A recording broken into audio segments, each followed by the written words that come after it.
കൈയടിച്ച് പ്രോത്സാഹിക്കും.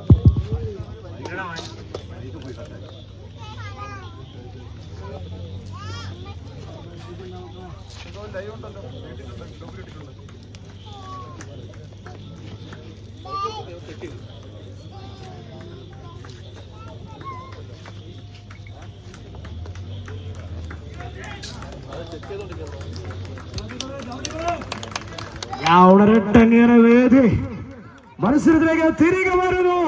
This is the moment of ചെറു പുഷ്പം. പ്രിയമുള്ളവരെ, ഇതാ നീല, മഞ്ഞ, വെള്ള അങ്ങനെ ചന്തമുള്ള ജേഴ്സിയിൽ കിലോമീറ്ററുകളോളം താണ്ടി ചെറു പുഷ്പത്തിന്റെ ഈ ടീമിന്റെ പിള്ളേരിത വയലിറക്കത്തിന്റെ മണ്ണിൽ ലീഡുകൾ വലിച്ചുയർത്തുന്നുവെങ്കിൽ ബ്ലാക്ക് ആൻഡ് ഇതേത് കളറാണെന്ന് ചോദിച്ചാൽ ഫ്ലൂറസന്റ് ബൾബുകളെ മിന്നിക്കുന്ന കിളിപ്പച്ചയിലും ബ്ലാക്കും ജേഴ്സിയിൽ അണിനിരന്നുകൊണ്ട് അഘോരയെങ്കിൽ